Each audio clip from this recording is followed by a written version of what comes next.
Okay, here's a butternut squash hack for the summertime. Who wants to put their oven on or go out and stand in front of the grill while this thing gets cooked, right? But we're going to show you a hack to get the skin off, and once you do that, then you can do some things like roasting it.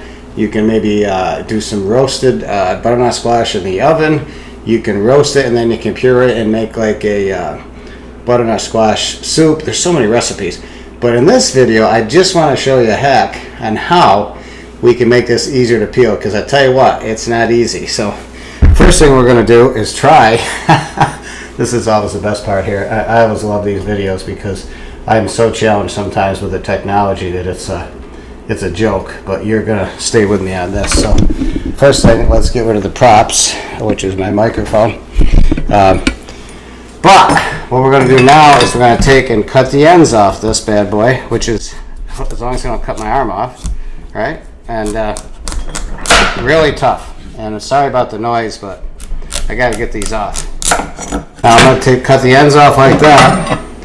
It's going on a plate like this, and it's going in the microwave for 3 minutes. Then I'm going to show you what we do after that, okay? So stay with me. Microwave 3 minutes on high. I had to take a fork before I put this in the microwave and poke some holes in it to make it easier. Just notice there's a lot of fork marks in here. I put it in the microwave for 3 minutes. That wasn't enough. I want another minute and a half.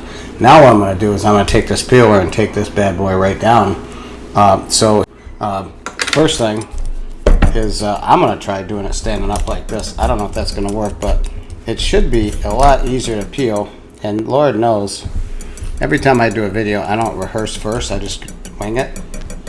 And you can see my winging it here is not getting me very far. So I'm going to have to try a different strategy to get this bad boy peeled. But now there we go. I don't think it's, I think it's, my peeler is probably not the best. But this bad boy is hot. So I think one of the things I would tell you is when they tell you to let it cool for a while, they're not lying. It's got to cool for a long time. This has been cooling for a half hour and it's still not enough. But if you notice there, I'm getting that down pretty easily. And without this, without microwave, it's much harder. So I'm just going to keep doing this for a while, and then I'm going to get to show you the finished product of it all peeled. And then from there, we're going to talk about how to chunk it up. There we go. Now this is peeling a lot easier. And you notice the bottom part looks like it's going to be a lot easier when you get past that neck part. But notice how it's coming down pretty good. And I'm pretty fussy. I'm not going to leave any of the white behind. I want right down to the butternut squash. So we're going to eliminate all that. So you can see how much easier it is to peel when we microwave it. And got some more. Okay, we're back. You notice I did a pretty good job. That didn't take me too long.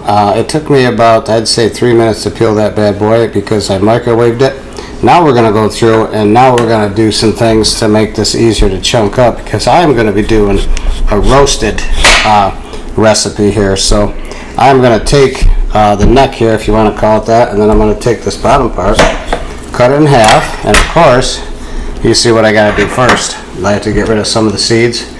Now some people, I guess there's a way you can do some things with the seeds. I'm not going to bother. They can be roasted. But this comes out pretty easily because I did microwave it before I started. But this might take a little bit of work to get these out. I'm just going to do one. Yeah, you got to put a little action into it to get that. But the bottom parts are going to be one we're going to chunk up in a minute, but we're going to chunk up the top part first.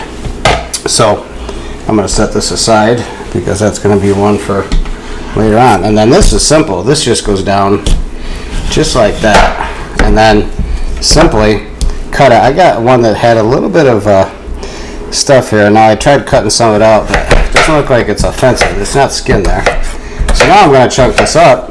And the reason why is I'm going into a pan and we're going to do roasted butternut squash. And you can get the size that you want, but here I'm going to show you that I would take this, put it in the pan, try to get them uniform size. There's a couple here that are a little small. Try to get a uniform size, and then what we would do is, I could do the same thing on that one. I'm not going to, you get the idea. This one's a little bit trickier for me, but I think it's just going to be the same idea of chunking it up the way you want it. Get it to the right size. and then what we're going to do is we're going to go in the pan the same way. And when you go to cook it and roast it, of course, the closer you are to the same size, the more even they're going to be. Now, if I was to do a butternut squash soup, so real quick, let me back up.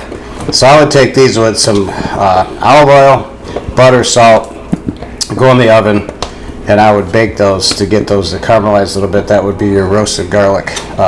It's going to be delish, by the way. But if you were to do a butternut squash soup, you would take these, chunk them up, and you'd go in a pot with stock and simmer for about 15 or 20 minutes until tender. And then that way you'd better add your other ingredients, of course, in the recipe that I'm not going to get into. And then you go from there. So hope this video helps. And as always, for more information, come to our website, RxHealthyHabits. We have some cooking ideas on there. Well, my half-baked attempt, anyway. But also, we have a lot of great information on how to get healthy with some healthy foods. So until next video, bon appetit. Butternut squash, that's just something for Thanksgiving. No, not at all. We love this year-round, and we can get it in the store because butternut squash is fantastic in many, many different ways. We like it as a butternut soup. We like it as roasted butternut squash that we eat just like that.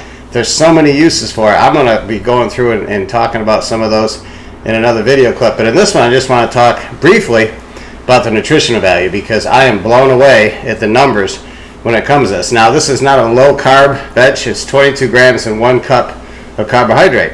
But it's low-calorie, so 80 calories in 1 cup, which is quite a big portion. That would be your vegetable portion, if you want to call it that. But that's a low-calorie vegetable.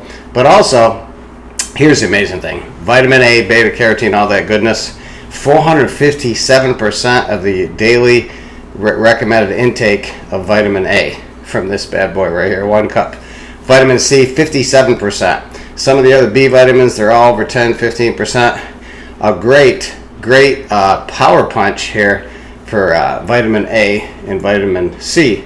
So I highly recommend it. I love the flavor of it, and don't just think about Thanksgiving for a fantastic veggie. Higher carb than you'd like, but low calorie. So hope that helps.